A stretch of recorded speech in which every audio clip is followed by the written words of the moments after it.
Hello, hello. Welcome back to the playthrough of Final Fantasy VII. Let's continue where we left off.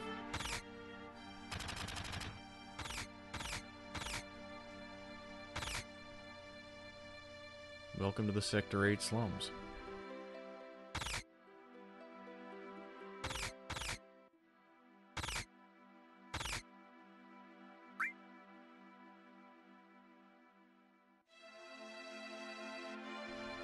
I made a few minor adjustments.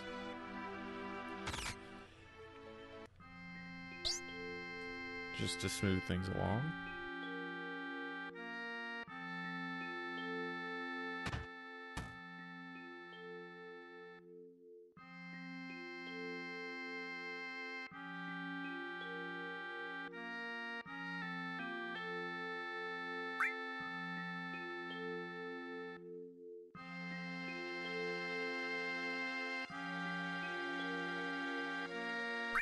Enter Tifa.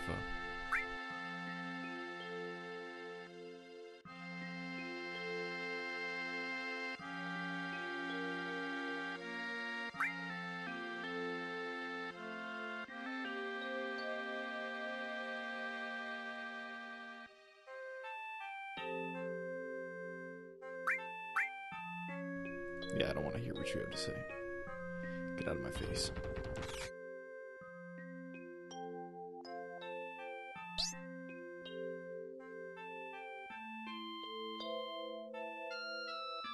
Thanks for tuning in to episode 2 of this really, really long series.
So just a little refresher from last time. We just come back from our first job with Avalanche and Barrett, blowing up a Mako reactor. This is their hideout, their headquarters, a bar run and owned by Tifa.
these first few episodes are going to be rather dense.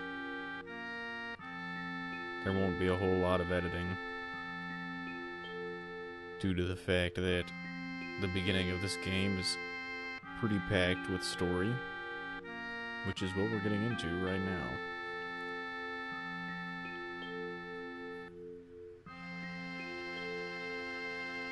These are the important bits.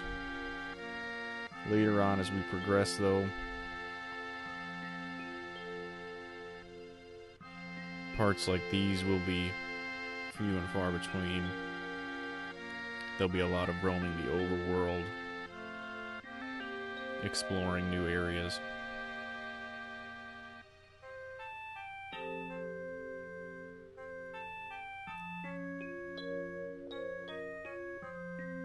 And we'll take it from there.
And Tifa joins the party.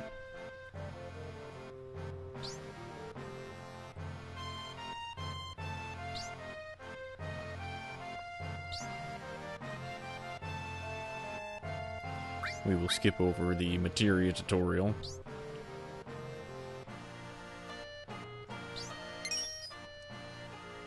I'll talk about it a little bit. It is a pretty neat system. Interesting take on magic.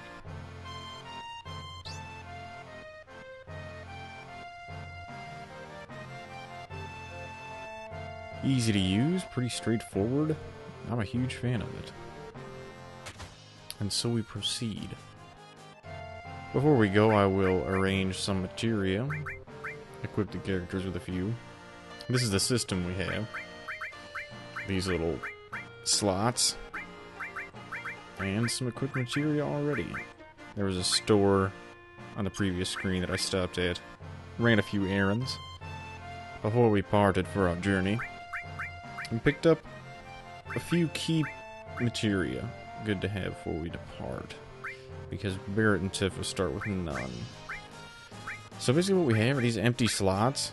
And this is our materia or our magic. Whatever you want to call it. Same difference. And equipping it in a slot equips that magic to that character. And you see in the bottom center of the screen the equip effects. If you equip any piece of materia to a given character, it applies those effects to that character. So if I unequip this piece of materia, her health and MP changes. If I equip it back, it changes again. Simple as that.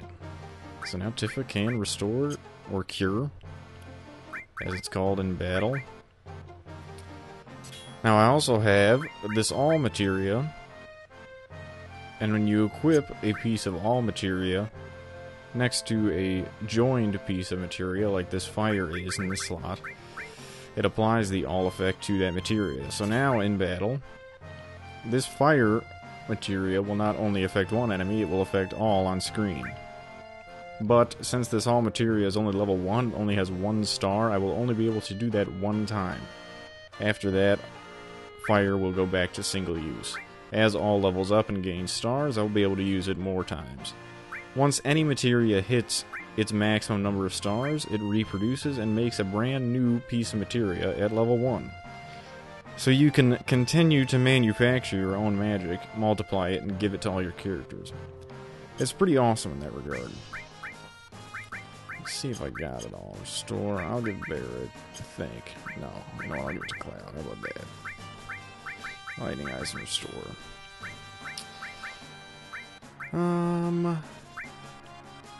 Yeah.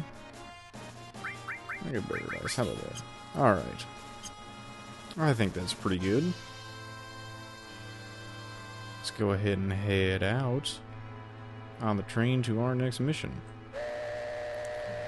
I do like the materia system. It is pretty straightforward and simplistic. It seems complicated at first when you go through the tutorial. At least it did for me. I can't speak for everyone, I suppose. But once you catch on, it's pretty nifty. The interesting thing about the materia system is that I find it really broad. In that a number of other Final Fantasy games, take Final Fantasy Tactics for example, I believe, or even Final Fantasy X for a more modern example, make magic a bit more exclusive. You either have classic classes designated as the white mage, the black mage, etc., with their own particular spells. Or in something like Final Fantasy X's case, you have magic that can be unlocked at a later date for all characters, if they level up enough. But materia is in no way exclusive.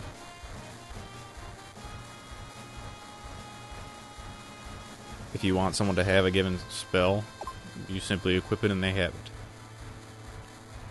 It's really good in that regard. It's very versatile. But I feel that it takes away from the individual aspect of each character. There isn't a lot of diversity. They all have attacks, and they can all have whichever materia you want them to have.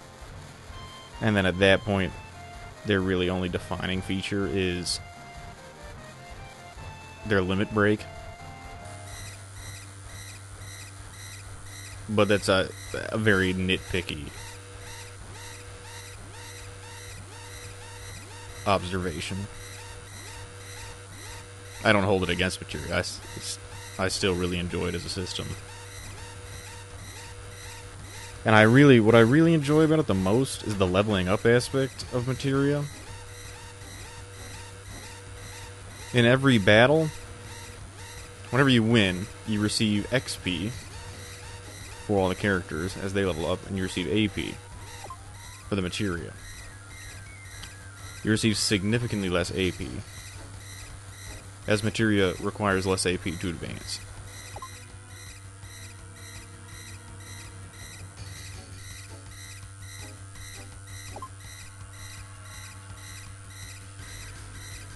And as you collect AP, materia levels up, usually gets stronger depending on the kind of materia. Will usually unlock other more advanced forms of magic that you can use. Or in some cases, simply reproduces. Multiplies. You mother... Why don't you give me my money back? And then multiplication effect is very handy in the end game. Because there's some material that's very good that you get later on. Very good. Some of the strongest material in the game, but you only find one copy of it. So then it's up to you to make more.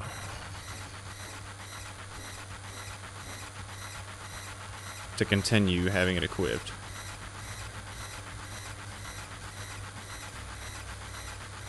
So it can level up. And so you can have more people use it. It's as easy as that.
I would also like to take this time to apologize for that hideous black bar at the bottom of the screen.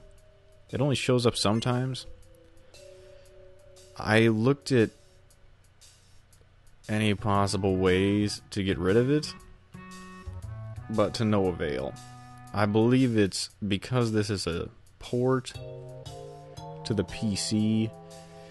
It's an aspect ratio issue that was specific to the PlayStation.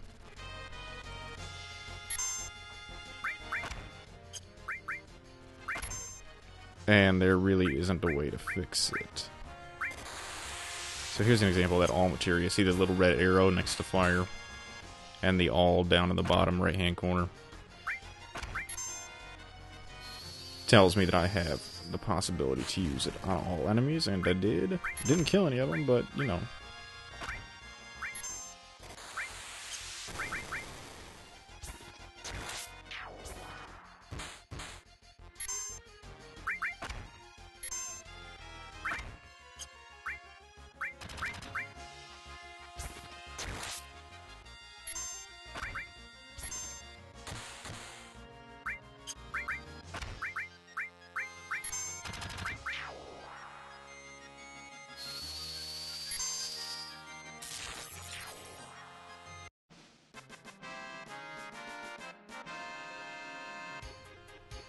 And the evidence of that aspect ratio can be seen in moments like this, where the screen is full and beautiful and perfect. On the menus, now it's disgusting and chopped off at the bottom. We go back to the menu, and it's fine. It fills up. Go back and it's not. And I am playing this in a lower aspect ratio than my computer is. I could play it in full screen, but it runs a bit smoother and looks a bit more classic, I feel like, with this aspect ratio. So we will have to suffer through the entire series with that hideous black bar, but oh well.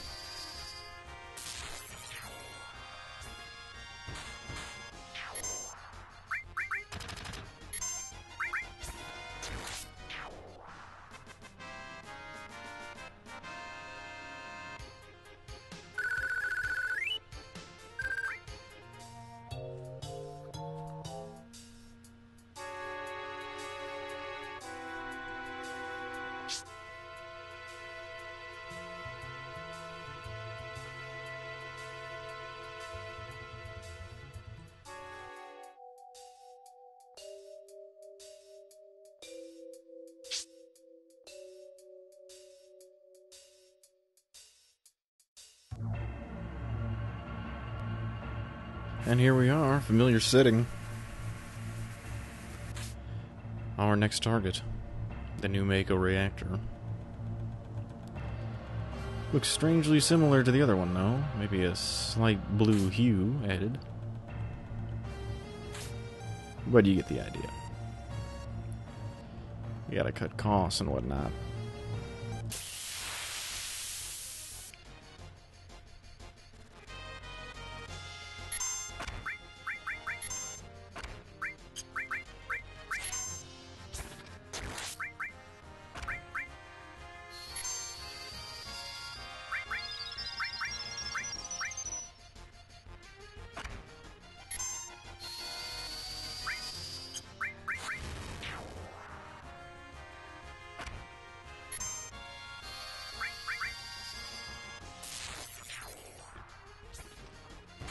The game really does feel so much fuller with a full party. The classic Final Fantasy trio.